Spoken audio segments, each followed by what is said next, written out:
all dark and twisty inside. Dark and twisty. I'm not happy and bubbly.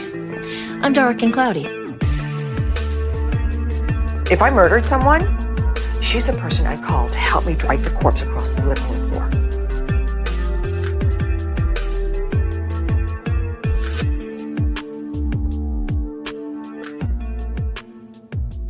First off, we hope everyone had a great Christmas and got to spend time with their families. I don't know about you, but I'm so glad it's over with.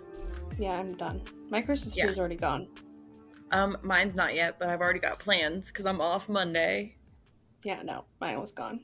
I didn't even put like Christmas tree decorations on there. We just had lights. Like I didn't put a star. I did nothing. Like there was the Christmas tree rug, there was the tree, and there was lights. That was it. You didn't even put any ornaments on it? No way, dude. My P, the youngest cat that we have, she like wanted to live in that tree, and I was not. I've got a bad back. I was not picking up those ornaments every day. And then I got a puppy. No way. No. Oh, that's true. I forgot about the puppy. That would have been bad. No, between them, like I'm a potty training puppy, and then my cat still kind of being pissed off about the pellet situation. No way. I was not dealing with ornaments. Yeah. I mean, I did ornaments, but that's just because I had a bougie tree, so like... Yeah, yours was like an app. It has an app, yeah. You never sent me anything. Did I really not send you anything? Yeah, you never sent me anything. I have no idea how it works. You told me about it, but you never sent me anything. I told you to send a video. Well, I'm stupid, so I'll send you one later because it's still up, so I can just send you one later. Yeah, send it to me next year. Yeah, next Christmas. Oh, that is going to be my new favorite button.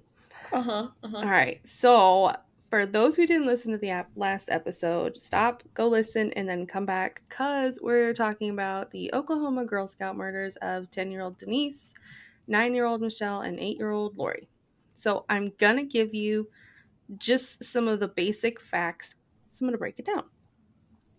Are you ready? I love it when you break it down. I'm going to break it down so hard for you. Oh. So I'm going to break it down hard.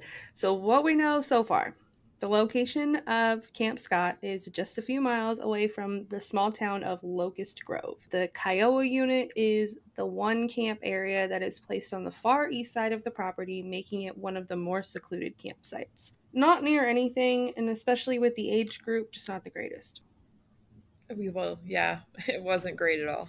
Not the greatest. So speaking of that, the conditions of Camp Scott were pretty interesting because in the late 1970s, a tent was just a 12-foot by 14-foot wooden slat with fabric walls.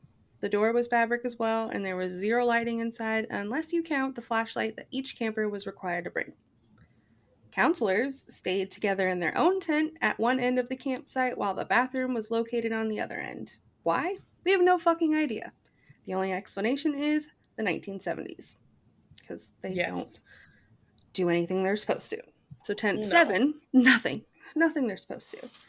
So tent number 7, which is the one that was closest to the bathrooms, was not in direct view of the counselor's tent due to the shower being located between them. Again, because of the 1970s. On the first night of camp, after dinner, there's a huge storm that passes through that forced all the campers and the staff to head to their tents for the night, as if the situation already wasn't sketchy. 10-year-old Denise, 9-year-old Michelle, and 8-year-old Lori had chosen to bunk together, and they had chose tent 7 as their assignment. Lori was the youngest one in that whole tent area, which there was 27 girls, so the youngest. So, counselors and campers admitted to hearing strange noises that night, but nothing was reported until the next day. Had these been normal camping noises, I wouldn't be as annoyed, but they weren't. They were moaning noises, grunting noises, just... Right, they were very sketchy. Not any noises that I would consider while camping. So... One of the counselors was heading to the showers early the next morning when she noticed what looked like lost baggage from a chaotic first day located just under a tree near her tent. After getting a closer look, Carla discovered the body of a young camper and she goes and gets help. As the rest of the camp management arrives on scene, they discover it's actually 3 young girls' bodies that were later identified as Denise, Michelle, and Lori. So while they were interviewing the camp staff, police learned that Barbara, who was the camp director, and her husband Richard, they had left the campgrounds after dinner because they had ran out of milk and the shipment that they had planned to arrive still hadn't come in. And when they left, they exited out of the front gate and they noticed a car just outside of the camp that appeared to have 4 occupants inside. When they arrived back at camp, the vehicle was gone, so it was never considered an issue to them. I'm not exactly sure how that wasn't considered odd to them. As the director, wasn't that like your responsibility to make sure to see what was going on? Because let's not forget, there was that landowner nearby who said that they heard a lot of commotion that night. Yeah, like this is a camp full of minors. Like, because here's my thing. When they left to go to the store, do you think they locked the front gate? Probably not. Yeah, I wouldn't assume a quick run to the store that they would lock the front gate. So the car's gone, the front gate is open. That just doesn't sound right. But nothing has No. sounded right at this point. Everything to be that has honest. happened here has been something. Yeah, it's always been something. So the front gate was secured with a chain and a padlock. Now, Barbara and then Ben, the camp ranger, and also the highway patrol had a key to that front gate. The back gate was merely just an area where a blacktop road curved past the property line and allowed for an entrance, but it was actually blocked off by a fence secured with a padlock that hung from a thin wire. As this was not an entrance that was used by staff, it wasn't routinely checked to ensure that it was secure. Even if it had been secure, the camp was still accessible by foot because that little roadway going in, what they considered an entrance, that's the only part. The concrete part of it was the only part that had the fence. So on the side of it, they could just walk past this fence. So there was a fence. It was technically gated. The gated just was not enclosed. And there was, a padlock on there, but it was just a thin wire that was holding it up. They never used that entrance. It was just something that happened to be on the property line. So Honestly, that reminds me of like the apartment complex I live in because we have like it's a gated thing. You have to have a code to be able to get through the gate to drive in, but you can literally walk in off of the road to the apartments. Thanks for not letting the vehicle in, but it's really the occupants of the vehicle that I'm worried about, not the car itself. So Right. The car's not going to kidnap me. yeah, the car's not going to kidnap me. It's very unlikely that the car is going to break into my house. So I'm not really worried about the vehicle. Yeah, but you can literally, like, there's a gate that we have to put a code in to open to drive in. But the main road is literally right there, and you can walk in off the street. There's no fences. Who built that? Was it the Magic Empire Council? Because it really sounds like that same type of setup that you've got over there. It is. I love it. Probably. I think they built the same. They built Camp Scott, and then they were like, let's go build some apartments in North Carolina. Yeah. Yeah, they're like, this looks like a nice land for some people to live on. I'm telling you, it's the stupidest shit, and I make fun of it all the time, but we're secure, apparently. We're secure. So they put all of this effort into locking this front gate, but it basically just keeps those cars out. Anyone could walk on the property where all those kids are at. Sounds safe. Yeah, super safe. I'm good. Camp Scott, stay away. So as police do a search of the property, they notice that the entire property has very little lighting. There's a pole light that's located outside of the staff house, along with one that's located in front of the ranger's house. Each bathroom contains a lantern that's left on, and it's lit at the responsibility of the leader that's assigned to that camp. The only means of communication that police were able to locate was a phone inside of the ranger's cabin and then one inside of the director's cabin. The director's cabin also had a walkie-talkie base unit that was connected to walkie-talkies that they had put at each of the camps to use for emergency communication. Now I get it. It's the 1970s. They don't have cell phones. But no, I feel there's not a lot of effort being put in there. No. Like, they did the bare minimum. I get it's 1970s and they really just didn't think about all these things, but it's gross. Yeah, I'm good. Yep. So as police begin to canvass the area surrounding the camp, they locate the ranch of Jack, and I don't know how to say his last name, Schroff. I'm sorry, dude, if I'm saying this wrong, but we're just going to call you Jack. So while they're searching his home, they find black duct tape and rope that was almost identical to the ones that were used on the girl's body. So automatically not looking too good for you, Jack. Mm-mm. However, Jack had reported that his ranch was broken into recently with miscellaneous items stolen, such as black tape and rope, along with a few beers, and that he had just purchased those items to duplicate the ones that were stolen. He actually took a voluntary polygraph test and passed, along with he had a strong alibi for the night of the murders, so he was actually cleared as a suspect, as well as any of the other obvious males, such as Richard Day, which is the camp director's husband, and then Ben the ranger. So they were all cleared. That's very convenient. That's exactly what was stolen. Yeah, he tape, rope, and then on the campground while they were doing investigations, they had found beer bottles.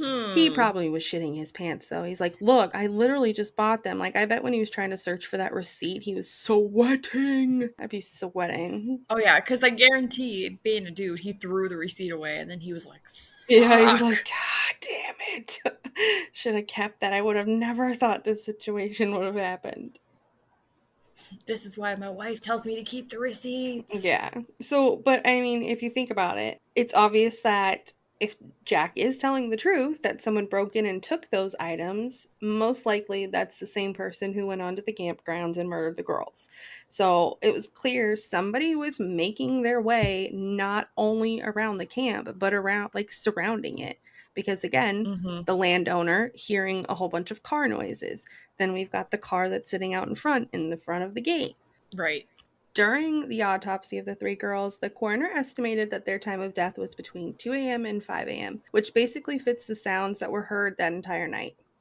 It was evident that the girls had been beaten and sexually assaulted inside of their tent, and that Lori and Michelle died as a result of blunt force trauma, where they were then shoved inside of their sleeping bags and then carried into the woods.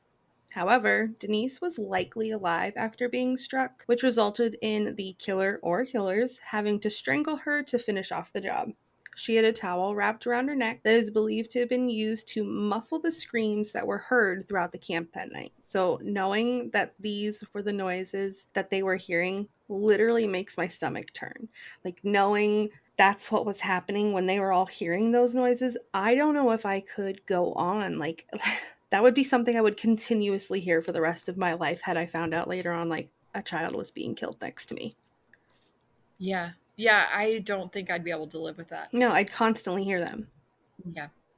Still really confused on how someone was able to beat, molest, and strangle three different children without one of those children being able to get up and go get help. Like, they were close enough to where they could have ran and got somebody. So how did one person? I don't think it was just one person. It doesn't make too much sense. Now I know that Lori, she was the one who was the youngest. She most likely died after the first blunt force trauma. Mm-hmm. So she was struck once, and they estimated that she most likely died right after. So she may not have even had any time to react. So then that leaves them two, which I feel probably a little bit more manageable, but how did you one person managing all that, just really inside of a tiny little tent that's got fabric walls. And that's dark as hell. Dark as hell. It just, none of it really adds up. Doesn't sound like a job that one person is capable of doing all at once, like in the same time frame. Right, because you have to think, you're out in the middle of nowhere. There's no other sounds. Yeah. Even if the first, like, blow killed her, you're still going to hear the sound from it. They were hearing noises throughout the night. That's just, it's just heartbreaking because, like, I know we talked about this in the first part. Like, if one of the counselors would have just actually went in the tent to check, it could have been avoided. Yeah, because if you think back to it, the one counselor who had gone out there and she had heard noises and she was using a flashlight. So she was using a flashlight to kind of just look out into the wooded area when she heard it. And when she pointed, that noise stopped. Yep. Most likely it was what was going on in tent 7. And it's like, had she gone over there, what could have been prevented at that point? That's heartbreaking. We can't really blame the counselors for not really hearing these noises because they're on the other side of the freaking camp. they've got a shower and a bathroom in between them, like an actual building in between them, which probably gets rid of a little bit of noise. Like, you're not going to hear everything, especially from the tent directly in the middle of it. Yeah, and the other thing that I was sitting here thinking about is that, since it was the first night, I'm sure if they were like seasoned counselors, they were used to girls getting upset and wanting their parents. So they just Yeah. were probably trained to like, hey, just if you hear them crying, ignore it. Yeah. They'll fall asleep. Don't worry about it. Yeah, let them cry it out and toughen them up. Like, they'll be Yeah. okay. Let them get through it. Don't coddle them. Yeah. Thinking about it in my head, three counselors for 27 kids in a camp, and you're literally just in that camp by yourself. I'm sure that was overwhelming. Yeah. Like, I'm sure that was Yeah. overwhelming. If I put myself in those counselors' shoes, I would have been like, no, shh, be quiet. Right. So as the parents slowly begin to learn the details of what happened from the TV reports before camp staff is able to contact them, the news broadcasted that 3 young campers were found dead on the Camp Scott property and advised parents to wait at the Girl Scout headquarters office for further information. So once the parents arrived, the only information that was available for them was that busloads of campers would be arriving at headquarters within the next few hours, and that the families of the campers found deceased on the property would be contacted shortly. I also would have made the news that day because it's so inconsiderate to the actual families. And It is. Yeah. Because now everyone's freaking. I would have been on the news for beating someone's ass. yeah, well, how about you Honestly. contact 911 shortly because you're going to need it. You're gonna need an ambulance. My whole life would be just fucking all over the place. I'd be like, I don't know what's happening today. Like, it hasn't even said, now they're coming back and there's 3 kids dead. Yeah, now they're coming back. None of them knew what had happened that night before. So while the buses were unloading, you could hear the joy as parents were able to spot their daughter in the crowd. I'd be an emotional mess. As to be expected, since they were let off the camp property and loaded into buses, clearly had questions. So some of the campers were asking, like, Mommy, what happened? We just got there. Another complained that her swimsuit wasn't even dry yet. In that moment, you know damn well all those kids are pissed. They're like, what the heck? We were supposed to go to camp. Oh yeah. So the Magic Empire Girl Scouts Council members quickly became under attack for the murders as the conditions of Camp Scott were released, which, duh, it Right.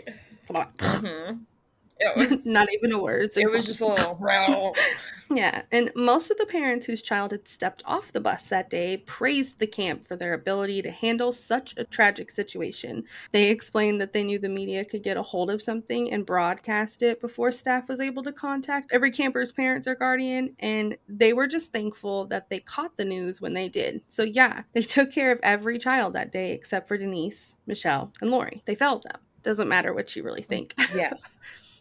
No, your opinion doesn't matter here, Stacy. Okay? Yeah, this really is, we don't care. Your child is fine. Get out the of here. fuck out. So, yeah, they failed them. They completely failed those 3 girls. 100%. They may not have failed all the other children. Yeah. But you But they failed failed those them. 3 like 1,000%. So, all of those parents were just amazed at how they were able to handle the entire situation and couldn't understand, how anybody could be upset with them. But however, the parents of Denise, Lori, and Michelle had a completely different opinion. Denise's mother recalls being told by camp officials, Denise is dead, she and 2 other girls. And when she asked if there had been an accident, instead they told her that she had been beaten to death. Lori's father states that he was contacted by the Magic Empire Council headquarters telling him that his daughter Lori had been found dead outside of her tent along with 2 others, but gave no additional details. Michelle's family states that someone knocked on the door and told them that there had been an accident and that Michelle was found dead. Michelle's mother told reporters, I learned exactly how she died by turning on the TV. Michelle's father later found out that they were the 3rd people who were called. First, they had called their insurance company, and then they called their attorneys, and then followed by the families. What now?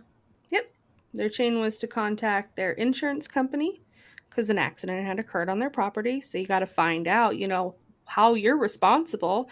And clearly that conversation didn't go that well. So they went and contacted their attorneys to find out probably what they should even tell those family members without releasing too much to cause more of a panic. Right. And then they contacted the parents. Their media outlet over there they are better than the police. It's the 70s, but also have some respect for the children who just died on your property to let their families know before you contact your insurance. Yeah, and not only that, the use of the word accident, those families, first of all, should have been the first people to know any of the details before it was leaked anywhere. I get that you can't really control that, but someone somewhere opened their mouth, and that person is a shitbag. Uh-huh. They should have been given accurate information because it was clear that these girls were murdered. It wasn't an accident. No, it was not an accident. They didn't fall into the water. They were murdered. They were straight up murdered. Yeah, these girls were murdered. You're over here thinking, oh my gosh, my daughter died. She was found outside of her tent. I don't know what happened. They don't know what happened. Nobody knows what happens. And then you turn on Channel 10 News and they're like, reporting to you live from Locust Grove at Camp Scott, where 3 girls were found murdered outside of their tents. Oh, I would for sure lose my mind. But it's the 1970s. People in the 70s had so much logic. Maybe that's why people nowadays don't have any logic, because people in the 70s used it all. Yeah, that's probably, they were doubling that up in hopes of success, and it just wasn't working out. It wasn't And now working. we have none left. Yeah. We have none left because y'all tried to use it all and it still didn't work. Yeah, you guys used it all. Boy. I hate them all. Just really hate all them of all. them. Every just single anyone one. from the 70s. I hate them. Every single one of them. Anybody who was in the 70s can disrespectfully fuck off. Disrespectfully, fuck off, guys. Yeah. Fuck off. So, as police begin their search to try and find out who was responsible for the girl's murder, the name Jean Leroy Hart comes up. So, Jean Leroy Hart, who was 34 at the time of the murders, was born and raised just a few miles from Camp Scott in the town of Locust Grove. His criminal record prior to the murders is what became a big factor for police, as he was convicted of abducting 2 young women from a Tulsa nightclub parking lot in 1966 and forcing them to ride with him to a remote location. As they arrived, he raped both of the women, stuffing their mouths with rags, and then secured them with duct tape, covering their nose and mouth. He bound their wrists and ankles and covered them in brush, leaving them to die. Just based off of his criminal record and the fact that he lives oh so close to the area and probably knows that area like the back of his hand, he's prime suspect, right? Yeah. He has to be. Yeah, for sure. So similar. The crimes are so similar. Yeah, he's 100% prime suspect right now. So he left them out there to die. But thankfully, the women were able to escape and get help and later identify him as the man responsible. One of the girls stated that during the rape, he was almost incoherent and was making strange growling noises. He was convicted and sentenced to 9 years, but after 3, he managed to escape and was quickly recaptured, only to be released on parole shortly after. Cracker Jack cops again. So I just want you to process that. So, convicted 9 years. After 3, he escapes. He's captured, and then he's released on parole. What the fuck? Who the fuck? You escaped, but also parole? Yeah. he got out of there, and they were like, you know what? You deserve to be on parole for good behavior, because that was a good escape. You somehow managed. We don't want to deal with you anymore because you've already escaped once. So that was such a good escape. So here's your reward. Yeah. We appreciate it. Yeah, we really do appreciate it. And not to mention, let's talk about, she states that he was making weird growling sounds. And they heard growling and grunting outside of the tent. That wasn't, those were actual words used from the counselors that next morning. So it's still not looking that great for you, sir. No. But thankfully, they were able to escape. Those Cracker Jack cops, I tell you, they got their degree out of the cereal box, and then they just said, I'm a cop now. See, all the criminals in the So- 1970s didn't even have to think I'm in danger because like they were like these Yeah. cops. We're not in danger. These guys are idiots. They're dumb. It's fine. So just months after his escape, recapture, and then parole release, he begins to burglarize homes in the Tulsa area. So he was targeting houses with people who were home and likely asleep, again, making himself look guilty. He was able to successfully burgle, and I'm so happy that I was able to use it in a I am sentence. so proud of you for using the word burgle after you thought it was not a real word. I know. Thank you. We are growing, we are learning, and we are clearly thriving, as you say. We're here for it. I'm here for it. I'm thriving. We're thriving. He was able to burgle 2 homes. When he finally made the mistake when he got to the third apartment of it being Tulsa's only female police officer at the time. So he tried to get into her house. She was able to hold him until police that were on duty arrived and arrested him. According to the terms of his release, he had violated his parole, and since he decided to not take a plea deal that was offered to him by all three of the burglary trial DAs. Wow. Oh, wow. Burglary. It sounded like I burgled. Burglary. It sounds like a noise you make. Oh, I just made a burgle. I just burgled. But so he was offered a plea deal in each of the burglary trials, and he denied them. So he was sentenced to 308 years in prison. 1973, while he was serving his new sentence, he was able to saw his way out of his jail cell and escape yet again. Because fucking 1970s jail cells even sucked. Look at you, Gene. You doing so much. I love you. He's 2 for 0 now. 2 for 0. Gene said, ain't no jail cell that can hold me. Yeah, he's like, you're not going to keep me here. 308 years? I don't think so. 308 years, more like maybe 2. And then I'm going to leave again. Yeah.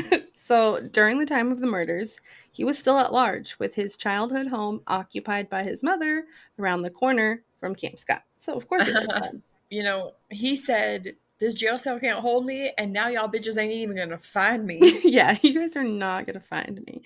You're not gonna. Y'all found me the first time. Not this time. You caught me the first time. I'm not gonna make the mistake of running into a Tulsa, Oklahoma police officer's apartment and try to. Good on you for being the only female cop. Yeah, I wish. Taking that motherfucker down. I wish I had an applause. I need an applause button, but we would give that a round of applause. We love it. Of course, Good it was job. the woman. And you know for sure he was like, I didn't expect this. You know that she was holding him down to the ground, and he was like, well, fuck. He was just laying there on the floor silently crying, you know, just like, I'm gonna have to escape again. Yeah, he's probably thinking, all right, how am I gonna get out this time? How did he saw his way out? How did he have a saw? I don't know. I don't know. He was able to saw the bars. I want to know where he got this saw at. Probably from the same police officers who have been investigating all of these crimes. They gave him one. They said, you look bored. Here's this saw for you. They probably let him out into like a construction area and was like, don't touch any of the weapons. Okay, I'm going to walk over here and not pay attention to you, but do not, I repeat, do not touch that saw. Okay? All right, because they knew he was such a good prisoner. He wouldn't. Yeah. Because he's never escaped before. He was let out on parole for good behavior. So, I mean, he has good guy. Yeah, we can trust him.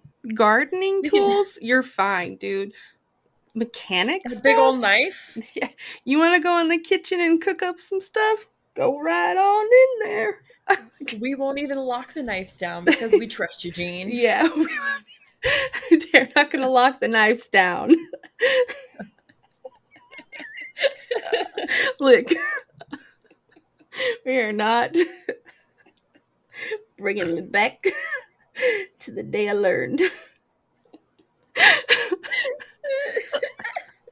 I literally just had a flashback, like a freaking That's So Raven moment where I was just like, oh, when you found out that they chained the knife. They chained the Yeah, they chain the knives down to the tables. Look, not the not prisoners not are the in prison, prisoners. and so are the Yeah, not the knives. prisoners, just the knives. We don't chain the prisoners. We chain the Yeah. knives, you know. Took me right back.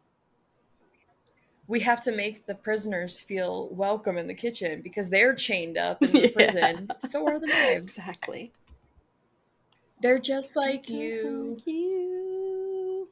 I'm just like you. You're just like Oh me. my god, that's Sorry. gonna get stuck in my head. Oh Jesus. Okay, so just a few days after the murders, located inside of a cave that was walking distance of Jean's family home, was a pair of sunglasses that they had found that was reported missing by one of the camp counselors. They also found some newspaper and a photograph. Now, the photograph was of a woman at a wedding that was made public in hopes of being identified. Now, an officer at the Mays County Jail, which is the same jail in the Locust Grove area, he actually claimed the photo and said that while he was working as a part-time wedding photographer, he actually took that photo. And a part of a photography class that was offered at the prison, Jean had actually helped him develop that set of photos that the single photo had belonged to. Huh. Weird to me. This photo didn't belong to anyone Jean would have known, so it's strange why he would have had that photo in the first place. So if he was just kind of working on a photograph prison detail and he was helping develop photos, what was so significant about this? And how did that police officer remember that? Right? That's kind of sketch. Like, how did you're a part-time wedding photographer, but you're also a police officer, and somehow you were able to link I don't like that. this one photo of just some random lady at a wedding that you had taken a picture of because it was developed by that same, like, that seems a little too convenient to me. They're like, gosh, it's so weird. Like, that same photo he developed. Yeah. So it's a little sketch to me. Yeah, I don't like it. Yeah, because it didn't belong to anybody who could have known. Right. It was just a random photo. Yeah, just a random photo of a lady who was at a wedding that a cop took a picture of, and Gene Hart had developed it. So why did he take it? If it really was his, why did he take it? Right. Why did he take a random photo? Why would you leave it in a random cave? Right? Like, it's just... Like, I like this photo so much that I'm going to steal it, but also I'm going to leave it in this random cave. Yeah, like, you took it, but why leave it? Yeah. I don't like it anymore. That's a little strange, but... Very strange. A week later, a local farmer reports seeing a man that matched this description of Gene sitting in a different cave 2 miles from the camp, but once police arrived there, they weren't able to locate anybody. Also, located just 1 mile from the camp on the property of Jack, not going to say your last name, was a separate cave. And in that cave, it contained words that were written on the wall as 77-6-17. The killer was here. Bye-bye, fools. Is he a troll? Main thing I want to point out. That's what I'm thinking. Like, this has to be a town that was, like, the Hills Have Eyes was based out of, because it's like, why are there so many caves? 6/17. That would have been 3 days after the murders. So, could it have been the person who did it? Sure, but that means that they were able to go right back to an area near the crime scene and fuck around, and police still not be able to catch them. Serial box cops. What do you expect? Yeah. Or could just be someone messing with police because they knew that they'd be out there in that area. So both really likely stories. Or maybe it was a police. Or maybe it was the police. Dun, dun, dun. Maybe. No, I'm telling you. I think I have cracked this case. The killer was a troll. It was because it was all those caves that were around there. They had to have been a troll. The caves. I'm shocked we're not under bridges yet. You shall not pass. Oh. So on June 23rd, the Mays County District Attorney called a public news conference stating that Jean Leroy Hart was being charged with the murders of Denise, Michelle, and Lori. He notified the public of a manhunt in hopes of locating Mr. Hart, as he had still not been found. Hart was a very respected member of a large Cherokee community in Cookson Hills, and members there were actually willing to protect Hart from law enforcement if ever needed. So over 600 volunteers helped in one of the largest manhunts in the history of Oklahoma. Obviously, he was good at escaping police custody, so probably need more people. Yeah. Yeah. On July 28th, so that was back in June, a little over a month. On July 28th, the guards who Yeah. were posted at Camp Scott, they were actually startled by some noises that were coming from the woods, and they decided to go out there and investigate. Upon returning, though, they found a bag that had previously not been there. Inside was a soaking wet pair of girls' shoes with pink socks, and inside the shoe, the name Denise Milner was written. Denise's mother confirms that those had actually been her daughter's shoes, and that they were missing from the items that were returned to her after Denise had died. So, over a month later, someone drops off something belonging to the crime scene at the crime scene, and not a single person saw them. Mm-hmm. These cops are just looking better and better the further we go in this story. Yeah, so they heard a noise that spooked them, so they all left.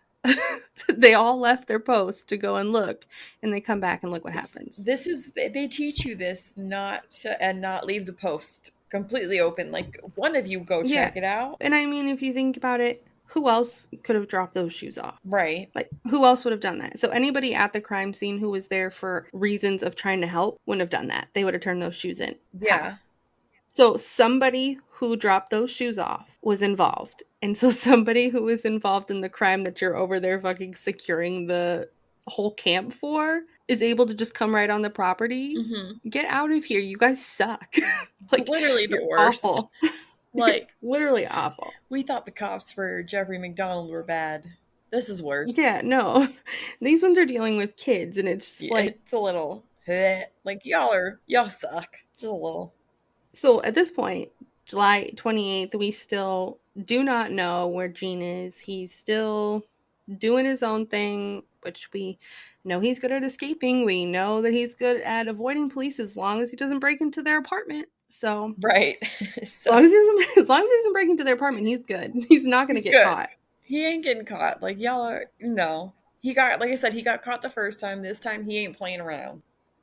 On August 2nd, 1977, the Tulsa World News released an open letter that was addressed to Gene, urging him to surrender. Oh, this is the part I read. Oh, okay. The Tulsa World has been told you fear for your safety if you should surrender to law enforcement officers. If this is so, we offer you our help in seeing that you are able to give yourself up without harm. We also have the assurance of Governor David Boren that he will use the power of his office to help assure your safety. Governor Boren has authorized this statement. I will use the authority of the governor's office and will take any steps necessary to assure his security and a fair trial if he will give himself up. We have talked to Mays County District Attorney Sid Wise, coordinator of the investigation into the deaths of the 3 Girl Scouts near Locust Grove, June 13th. He has authorized the Tulsa World to serve as an intermediary in bringing about your surrender without harm. Wise has told us that he will see that you are placed in a jail or federal prison outside of Mays County if that will add to your feeling of safety. You could surrender to a law enforcement agency of your choosing, county, state, or federal. We are not trying to judge whether you are innocent or guilty of the June 13th crimes, but we have been told that you deny any guilt, and your only opportunity to prove that will be in a court of law. If you wish to have your day in court, the Tulsa World will make reporter Doug Hicks available to you in arranging your surrender. He is willing to meet with you or any person you designate at any time and place. He can be reached at the Tulsa World office, telephone 583-2161.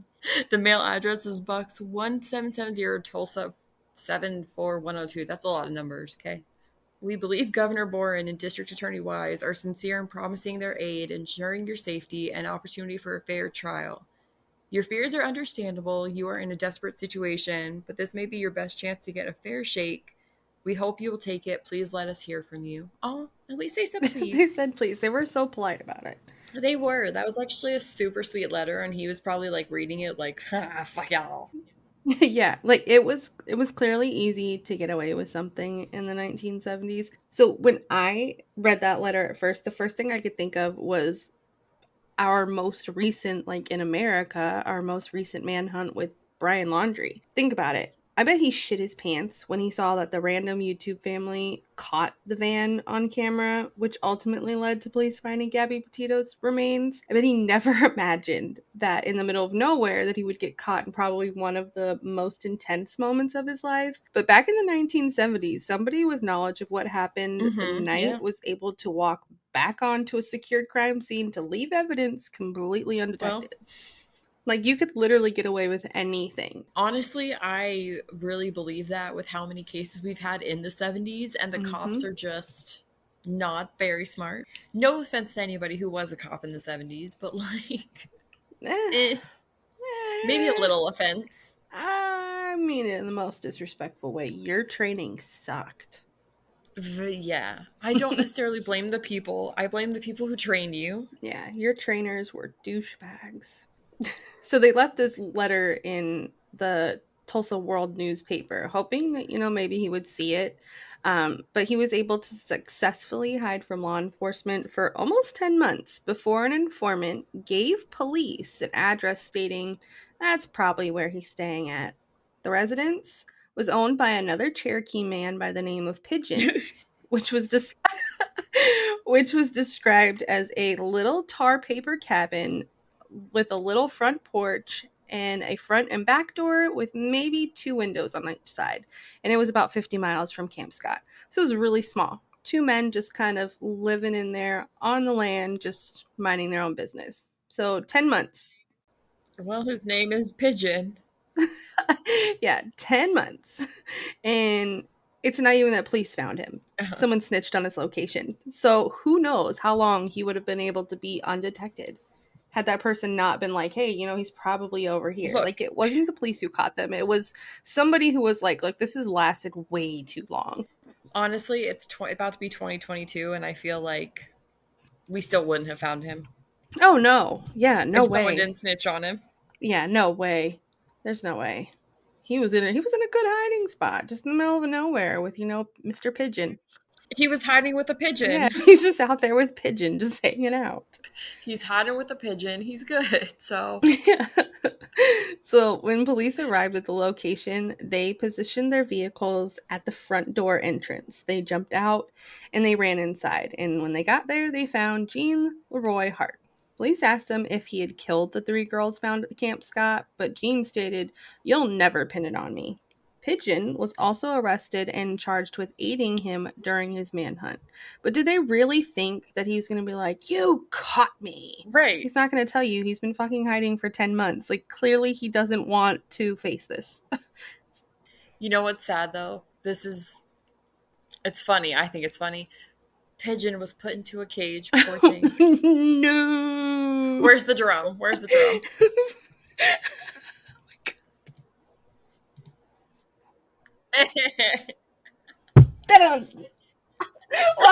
playing so many times? I can't work this thing for nothing. Oh, Jesus. I almost hit the intro. Imagine if the intro would have played at that point. Oh, God. I had to make that joke. But yeah. It's true, though. No one's ever going to be like, oh, yeah, I did it. That was me. You never put Pigeon in a cage. They did. They put Pigeon in a cage. They put Pigeon in his cage. Yeah. So they did a search of Pigeon's residence, and police weren't able to find anything. But they decided to go and do a second search of the home, and when they did, they actually found some items that belonged to some of the counselors that they had reported missing. Pigeon states that the items were never in his house and that they had been planted there after police did an initial search and found nothing. Hart also claims that the photo found in the cave was his, but they had been left in the hands of a sheriff at the Mays County Jail and were placed inside of the cave to further pin the murders on him. I can see how both stories could be possible because nothing up until this point do you read about DNA-wise linking him to this murder. Mm-hmm. Everything is circumstantial. Just the fact that he's sketchy as hell is basically pinning him to this. But I also don't think I can believe anybody by the name of Pigeon. Honestly, like, how much does he really know? If a dude... I just don't. If a dude named Pigeon came up to me and said, listen, they're framing my friend, I would be like, listen, go back to your cage, sir. Sir, fly away. Would you like a worm? Yeah, shoot. Get out of here. Shoo. But I mean, I can see it because I mean, why would you have that photo? But he claims the photo is his though. So why? Why Right. that photo? Right. And how did he remember that that was his photo? Like, what the fuck was the significance behind this photo of a random ass person? I know. Like, yeah, see, that's so weird. This is sounding very Stephen Avery-ish Right. to me. Like, shit was planted in my house Yeah, after the right. first search.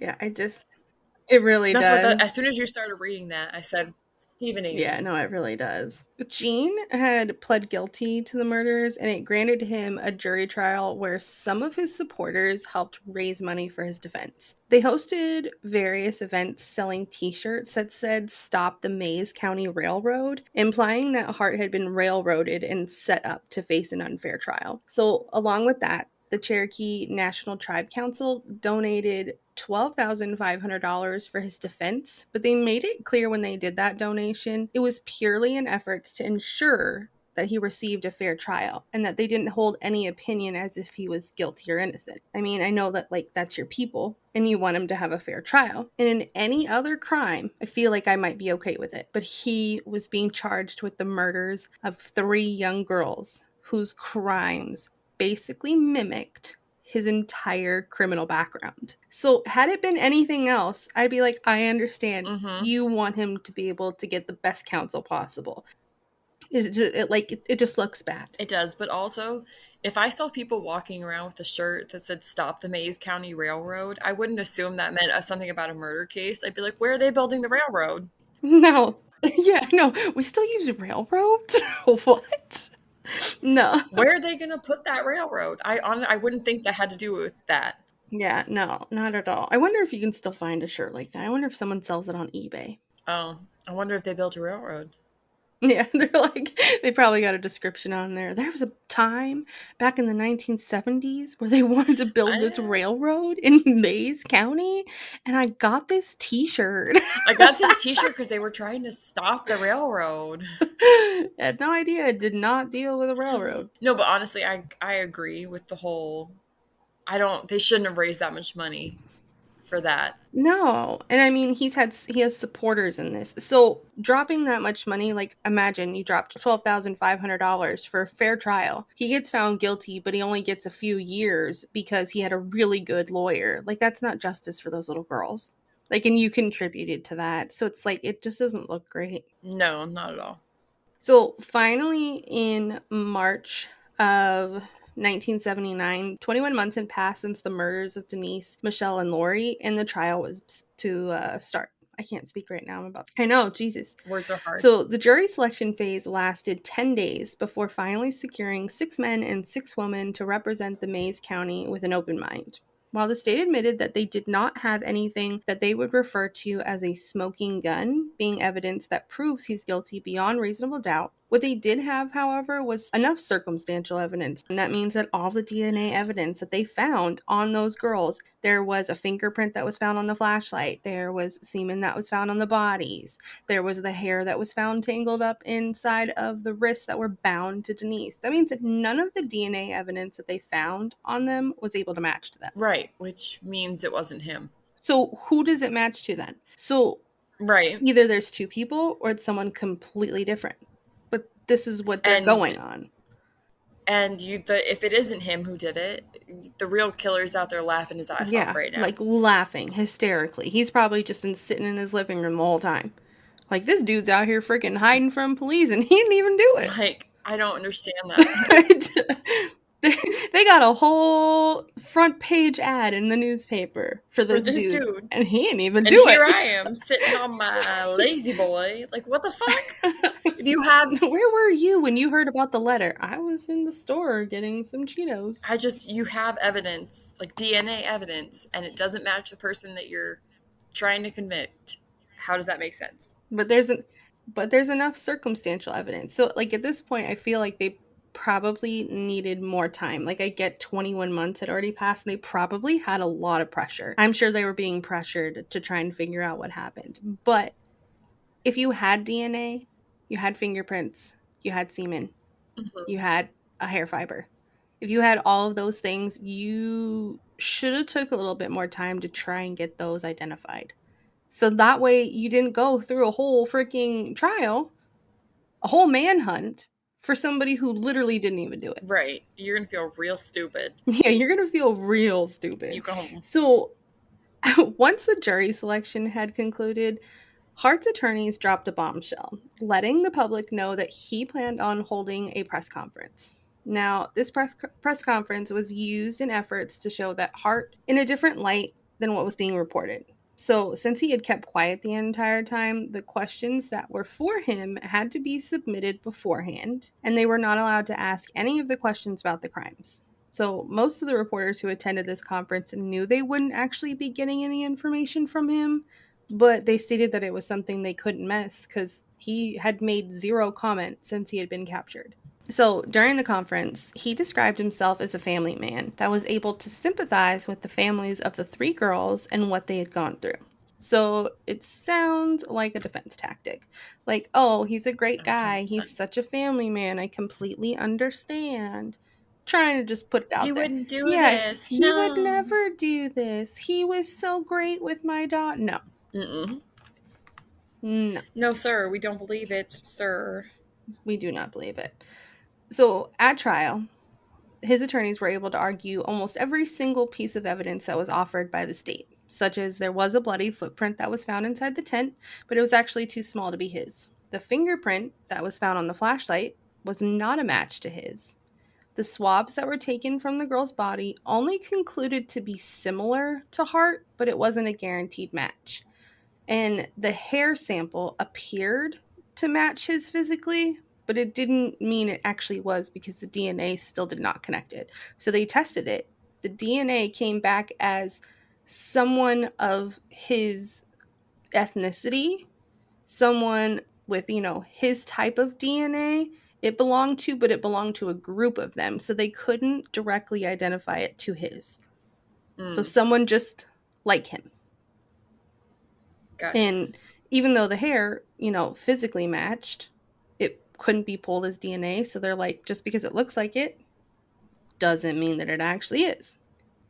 Well, nope, didn't match. Yeah. So the defense made sure to disprove all of this evidence in a way that it would offer the possibility of it being planted in order to frame him. Not only that, but Hart's attorneys also stated that police ignored a more likely suspect by the name of Bill Stevens, who was a convicted rapist serving time in Kansas. So right now, it's not really looking good for the prosecution.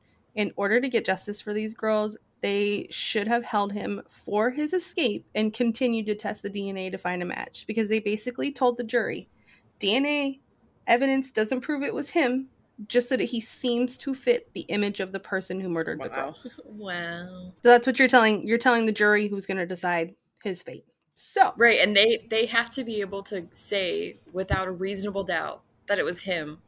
Y'all are giving them reasonable doubt. Yeah, there's you're basically telling them we're going to try to convince you, but we're not going to be able to. We're going to try to convince you, but also none of this DNA matches his, but also it was for sure him. Yeah, but for sure it was him because he lives right. The fingerprint on the flashlight definitely isn't his, but also it could be his. He was wearing someone else's shoes that were too small that night. Not his fingerprint, but also could be his fingerprint. Yeah, it's not what I mean? really his, but it looks like a fingerprint that could be his. It looks like a thumbprint, and he has a thumb. I don't know about you guys, but I see 5 prints there, and I see 5 fingers on that hand. Case done. Case closed. That motherfucker got 5 fingers. There's 5 fingers on this flashlight. Hey, it was him. Everybody go home. Everybody out. Go home. Nope.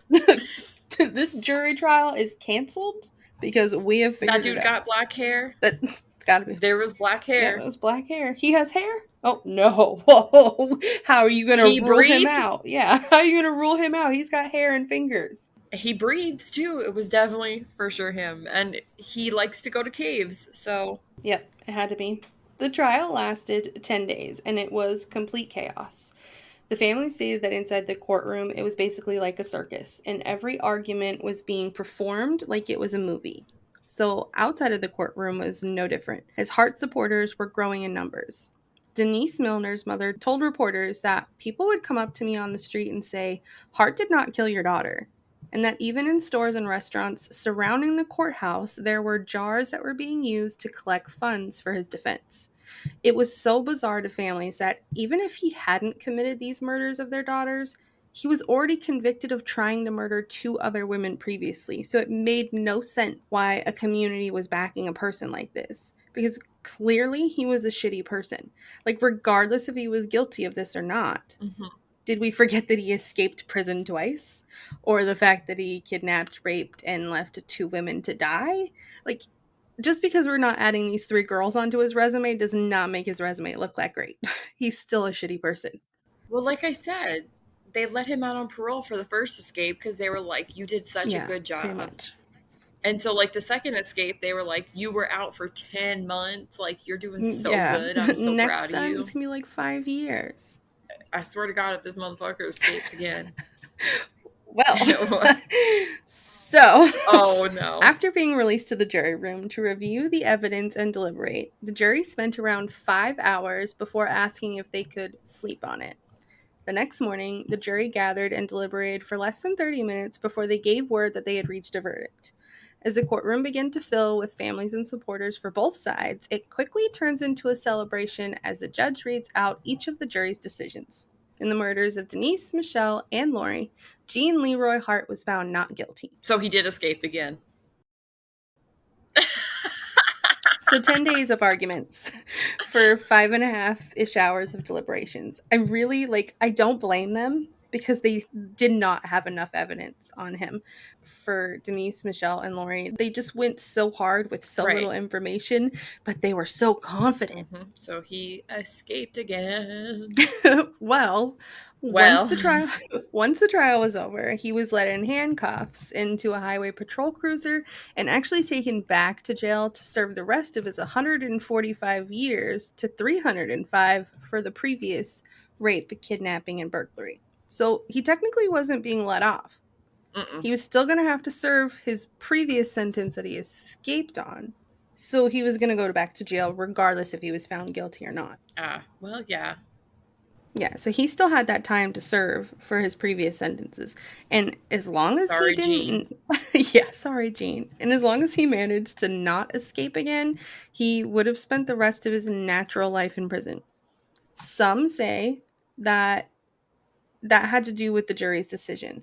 That because they couldn't find him 100% guilty, but even if they had, adding more time to his sentence wouldn't make his stay in jail longer. So it's possible that that's why they were able to reach their decision so fast. They basically went in there and said, do we have enough DNA to prove it? No, we do not. But is he going to go back out on the streets and do this again? No, he's not. So we're not really letting a murderer go, which I can see. So it's possible that's why they reached their decision so fast. Because 10 days of arguments for 5.5-ish hours of deliberations. It's not enough for Denise, Michelle, and Lori. Not enough. No, not at all. Yeah, but, I feel like the jury in that case was kind of just like, I really don't think he did it. Like, this is not enough. Like, the fact that they couldn't even match the fingerprint to him, that enough. There just wasn't enough for that. So the residents of Locust Grove and supporters of Gene all state that he was more of a victim rather than a suspect. He had always been the go-to person when something had gone wrong, and even stated that Sheriff Weaver wanted to frame him for the murders because he didn't like Indians, and Weaver had a personal grudge against Hart since he was able to escape his custody twice. They believe that he was innocent and that justice will eventually be served for the 3 girls. But he was never a fucking victim. And he's not innocent. Just as he told police, though, he couldn't be pinned to these crimes. He told them, you can't pin me to these crimes. He was not lying. He was telling How can you... I just don't understand that, though. 3 girls lost their lives, and you're going to sit here and say, oh, he was the victim. Yeah. Fuck off. Yeah, no, they weren't thinking about them at all during this. Stupid. No. Fucking stupid. So stupid. On You're so You're stupid. so stupid. On June 4th, 1978, 2 months after he was convicted, and almost 2 years to the day of the murders, Gene was exercising in the prison yard when he collapsed and was later pronounced dead. During the autopsy, medical examiners found a severe blockage inside of his heart, leading them to believe he suffered from a heart attack and died. R.I.P. Gene. No more escaping for you. He can't escape. No more I escapes for don't think he him. can escape the afterlife. Yeah, we're never going to get any answers, though. Like, if it really was him, we're never going to get any answers. That's true, yeah. That's true. And that's such a nice way to go out. A heart attack?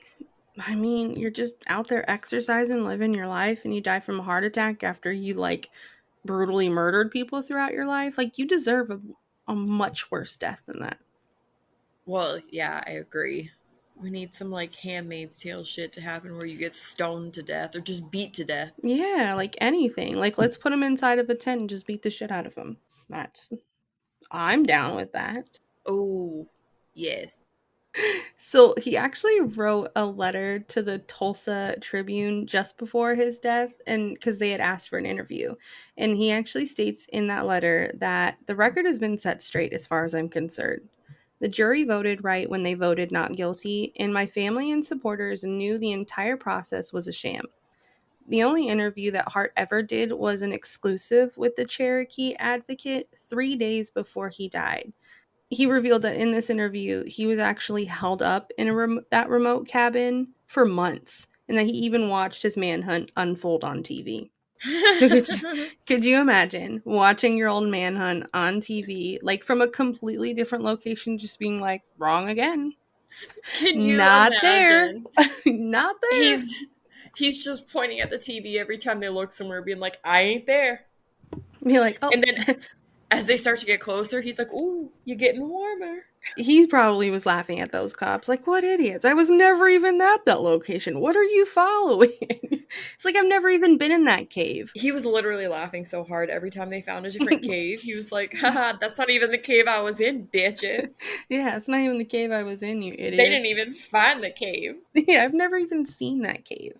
So, even though he was convicted of rape, kidnapping, and attempted murder prior to the deaths of Denise Michelle Norrie, 1,300 people attended his funeral. Some of them were reporters, but a majority of them were his family and supporters, which just makes me go, ew. I wish you could have seen the face I made when you read that. It was Ew. R.I.P. Gene. Also not R.I.P. More like, fuck your life. Fuck your life. Fuck Bing your bong. life. Bing bong. Bing bong. So 1 year after the trial, Leela Ramsey, who was one of the jurors, stated that during an interview, Mm-hmm. that's you, homie. I didn't realize it was bold. I took a sip of my drink. Okay. None of us knew whether he did it or didn't. We were shocked that they didn't have any more evidence than what they had. Me too, sister. Me too. Yeah, me too, bro. Me too. Another juror spoke to interviewers, stating that it took all of 5 minutes for them to deliberate that he was not guilty. There were too many loose ends, too many things that didn't add up. There was never a problem. We just wanted to be certain. I mean, we were also pretty shocked that there was not that much evidence presented there. But as we've been saying all along, the 1970s. 100% 1970s. Because straight up, as soon as I read that and it said we were shocked they didn't have any more evidence, I said in my head, you know what? Same. How are you going to come in with a fingerprint, be like, it don't match him, but also he did it? Because this is the 1970s. So in 1985, Lori and Denise's family filed civil lawsuits against the Magic Empire Council, claiming that their daughter's murders were a result of their negligence, which obviously. Yes. Yeah. When the case was taken to trial, the prosecution received a large amount of testimony from previous campers and counselors about theft, along with strange occurrences leading up to the day of the murders. So get ready. Oh my God. Counselors who attended Camp Scott during previous years reported hearing noises that sounded like heavy breathing right outside of their tent, along with several counselors noticed intruders at night inside of the tent. Counselors testified that when they told camp directors at the time, she would brush it off and say, We've had several things going on these past summers. Bitch. who fucking hired these people? Like, we've had several things going on. Like, you hear breathing outside of your tent. Don't worry about it. It's fine. We've had some things going on. No, no, Oh my no. God. And What is wrong with these people? it only gets worse from here. Oh So, God. Constance Cunningham, who was a former head counselor, testified that the year following the heavy breathing, the camp director called a meeting with all of the counselors who knew about it and told them not to say anything because she didn't want the new counselors to become upset. So, you fucking what? Uh, You basically tell your staff, hey, I know sketchy shit is happening, and I've gotten reports about it, but it's really not that big of a deal. Like, a summer camp should not have issues with intruders. I just want to speak to this lady. That's it. We do not like her at Um, all. she's Like, who probably hired dead them? by now, but also I I just just want to don't talk. know. I don't know who hired these people. Like, none of them Um, have any qualifications to be in charge of children.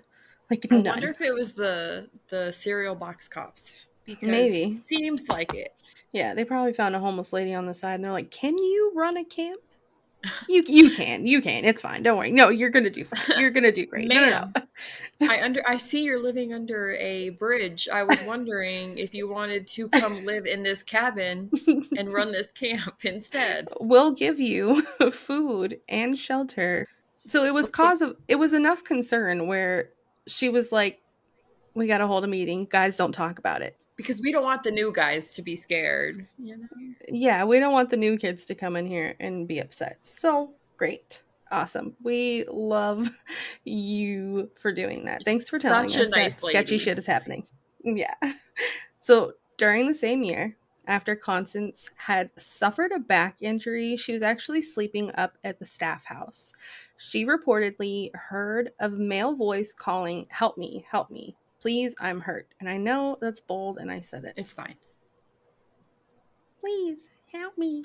Help I'm me. in danger. So, along with that, she had told them that their tents were frequently being ransacked as they were away. When Constance voiced her concerns to the camp director at the time, she stated, It's nothing. I'm not even sure that counselors who had worked here the summer before hadn't told other people and that it is all just a joke being played on us. Okay, bitch. "Yeah, just all a joke." So, Constance States said they kept pushing it aside as if it was nothing. When she told camp staff about the strange man being seen entering her tent the night before, it was again brushed off. But this time, Constance had grown extremely nervous. Yeah. She reported a strange man entering her tent and they said, Nope. nah, it ain't nothing. Don't worry about it. No. Strange men, that's normal around here. What the Yeah. fuck? How do we know it's not counselors from before just playing a joke on us? They're You're so funny. It's not funny. those little tricksters. Yeah, Oh it's my God. not funny. So, Constance, extremely nervous at this point. After confiding in another counselor who had a permit to carry a gun, the safety concerns that she was having, the counselor gave her the gun and showed her how to use it. So that night, she and four other girls huddled inside of their tent with gun in hand, afraid of what might happen if the strange man had come back and they were there. What the fucking fuck? I have the same feelings. What's happening here? Because First of all, I counselors now have guns, which, it's the all right, 70s. yeah, all right. But that's so unsafe. Like, let's all Yes. just anybody who could have walked in that tent for any reason at all might have gotten blown away. I mean, not that I would be that sad about it, but what if it was like the Yeah, lady who like ran the place and she was walking in to check on him and then bam, bitch is dead. Like I said, I wouldn't be yeah, that sad because she's a hoe, but yeah. also But at the same time, like, it could have been anybody. Like, that's so dangerous, and because they didn't take any actions against all of these concerns that they were having, this is what it resulted in. Like, that could have been a whole nother situation had it gone the wrong way. Yeah. This camp's not looking very good. I mean, it didn't look good from the beginning. No, it's the Now shitty it's looking place. worse. Now it's just looking even worse. During her cross examination, she was asked if she realized how dangerous it was and how it was completely against the rules. But her response was that during her training, she was never told what to do in the event of an intruder on the property. And while she had been reporting these incidents, none of the staff was taking them seriously, forcing her to take it into her own hands. Now, I put myself in this situation. Imagine the sheer terror that you would have. You had to have been in, like, sitting in your tent, knowing that a strange man had come in there previously, the night before, and you're like, there's a strange man walking in my tent. They're just like, it's just a joke. Don't worry about it. So you're just sitting in there with a gun. Like, what? Any parent who sent their child to Camp Scott should get a refund. Every single child. I feel like we need to make a commercial that we put on TV that's like those mesothelioma commercials Yeah. where, like, has your child ever gone to Camp Scott? You may be entitled to compensation. For real. They really need a class action lawsuit at this point, because if I would have found that out, even if it wasn't my child holding the gun, it was somebody else who was in the tent with a child holding a gun because they felt like they had to keep everybody safe as a child. No. Like, this No. this camp director is ignoring red flags just like a teenage girl does with her toxic boyfriend, because this is too much right now. Yeah. How do we know it's not just a joke being played on us? Because it's not funny. I'm not laughing. This isn't a fake gun. My fear isn't fake right now. I'm fucking terrified. Everyone's like, oh, it's such a funny joke. It's not a joke, bro. There's a murderer. Yeah, it's really, it was never fucking funny. No, it was never funny to begin with. A week before the 1977 summer session, 2 counselors reported being followed by someone with a flashlight in the woods on their way back to their tent. The Saturday before the camp had opened, Richard came across a strange person wandering around the camp and in the woods. But all he did was tell them that it was private property and asked them to leave. Good job, Richard. Good job, Richard. Please, sir. Please, sir, you're on some private property right now. You mind leaving? We've got children here. Like, you're being great. Very creepy, but so can you please just leave? I just don't. Somebody was being followed with flashlights in the woods, and the day of the fucking murders, they saw a flashlight in the woods. Come the fuck on. But he just basically told them just to leave. The fact they did nothing. Yeah, he just basically was like, hey, bro, this is private property. You're not supposed to be here. And they're like, sure. But also, if Richard here saw someone wandering around the camp, don't you think Richard would have been able to identify said person? Yeah. So, don't you think they should have asked him, like, can you tell us what that person looked like? Yep. God damn it. I'm going to throw a BF. I'm going to pull it out. Yes. I'm going to throw a bitch. I'm going to write a letter to fucking the Magic Empire Council. I'm going to write a letter in about 5 seconds if this doesn't stop. Let them know that if they are still operating today, I want them done. I've had it. I don't care if you changed your ways, if you've bulked up security, you can kindly fuck off. Fuck off. Fuck off. This is too much. So the trial actually relied heavily on Michelle Hoffman's testimony, which from the first episode I told you about the threatening letter that was found inside of the empty donut box. Mm-hmm. So what she testified to was that she passed the note over to the camp director at the time, who was Barbara Olmsted, who then threw the note away after a group of girls had confessed to writing it as a prank. Olmsted testified that when she received the letter, she was never informed that their tent was ransacked, and had she had known that information was attached to this letter, she would have taken it more seriously. I'd literally just eye rolled. Yeah, the note clearly was not enough to panic. The words kill, kill, kill, kill, kill, kill, kill, and I'm gonna murder 3 girls in their tent or something like that. That wasn't enough. But the fact that their tent was ransacked, that would have caused concern. Like, you can literally fuck off, Barbara. Fuck you, Barb, okay? Yeah, fuck you, Barbara. Like, had I known that their tents had been ransacked after they were threatened with their lives, I would Bullshit, have taken Barbara. it more yeah, no, you wouldn't have taken it more seriously, because you didn't take it seriously. Bullshit, Barbara, because I know you just saying that to make yourself look good at this point. Yeah. She's like, Because I you haven't didn't done shit know. Yeah. until now, Barbara. Yeah. Basically putting it on the kids like, oh, they didn't tell me that their tents were being ransacked. No, but they did tell you that there was a letter, like basically threatening their lives. They're being followed. People were entering into their tents in the middle of the night. There were intruders. Things are going missing, but, you know, not a big Barbara deal. said, Barbara said, listen, I'm in a locked house. I don't care. Yep. She Fuck does off, not care. Barbara. Yeah, Like, she's got a light outside of her house. She's got the emergency phone. She's got the walkie-talkie set up. Like she's living life up there. While these kids are down there roughing it and literally roughing it for their lives. I just, So the lawsuit fuck you, Barbara. the lawsuit that they did was basically intended to prove that Camp Scott was overgrown, unlit, unsecured, and poorly operated, which clearly they everything Yes. follows that. All of that, yes. Claiming that the council had known there was security problems at the camp, but adequately failed to protect their daughters. But in the end, the jury decided in the favor of the Magic Empire Council. As What? yeah, as far as I'm concerned, they should hold some type of responsibility because they failed to protect Denise, Michelle, and Lori from harm while they were on their property. This was an awful setup for a camp, even in the 1970s. There was a minimal effort that was done by every single person who agreed to operate that camp.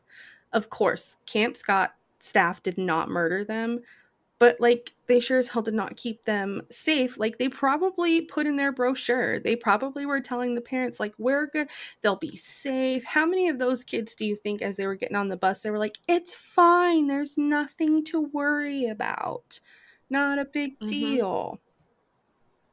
But they didn't. I guarantee none of those kids ever went back to camp again. There I would never go back to camp. I would I would yeah, this would literally never. no, this would not no. I would never go back to camp. Nope. Fuck camp. Even if I'm in like a locked fucking cabin. Nope. I'm fine. I'm good. I don't want to go to camp. Thanks so. Yeah, I no. Mm-mm. So nothing happened after the trial. They did not win the money. They did not get held responsible. So literally nothing happened after that. Now, in 2007, DNA evidence that was collected from Camp Scott was again ran through the system in hopes of identifying the person responsible. But unfortunately, due to the age of the evidence and the fact that it hadn't been stored properly over the years, there was nothing to test, again leaving police with no answers. 1970s. We love ya. So still nothing. Can't even store stuff right. For 4 years following the murders of Denise, Michelle, and Lori, the Girl Scouts in the Tulsa area were unable to attend summer camp, as Camp Scott never reopened. It wasn't until a piece of land was purchased by the Magic Empire Council and Camp Tall Chief was established.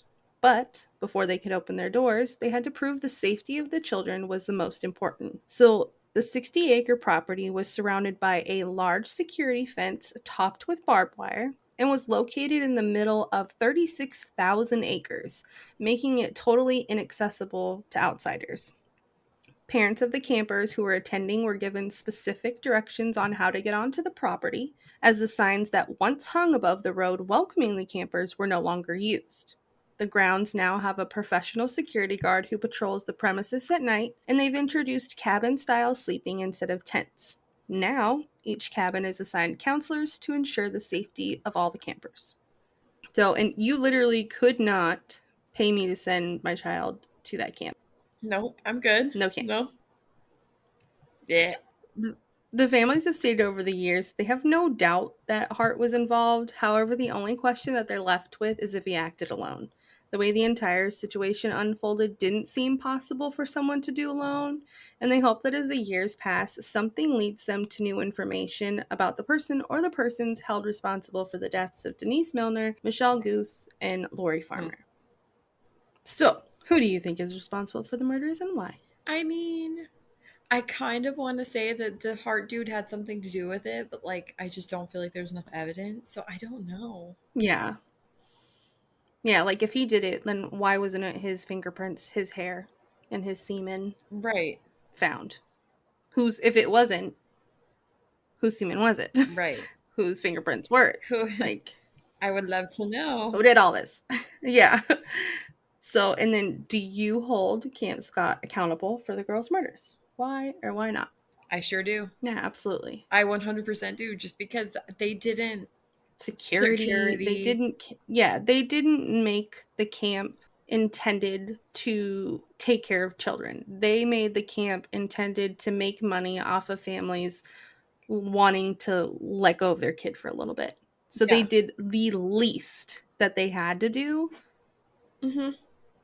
And then basically claimed it like, oh, it's a part of the adventure. Like, we're supposed to rough it. Like, this is way past roughing it, bro. Oh, way past it. We're far past the point of roughing it. Yeah. So it's a little much, you know? Yeah, they did the minimum. The bare minimum.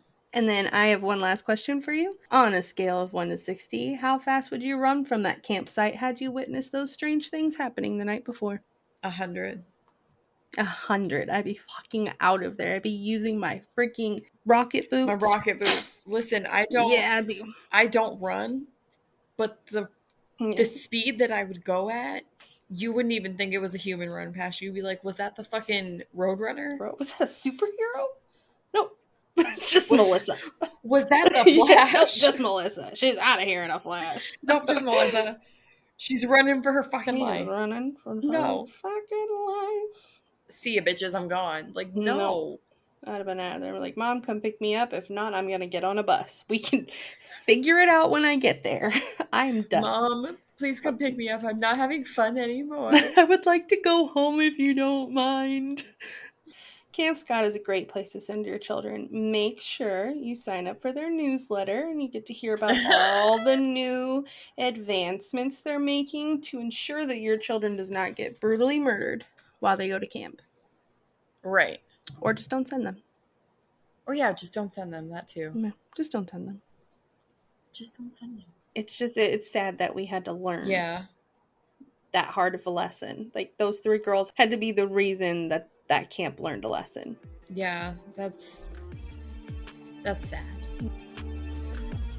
Stay tuned to hear from one of our favorite podcasts, Rogue Darkness. Check out our mini-series, Dark and Twisties Minis, where we give you straight-to-the-fact points about a case we feel deserves some answers anywhere podcasts are available. Oh, now it's playing. You gotta read. Follow us on Instagram at Dark and Twisties Podcast. Head to our website at www.darkandtwisties.com. We can't read. Subscribe to our YouTube channel, Dark and Twisties. And we hope everyone has a happy and safe new year. Bye!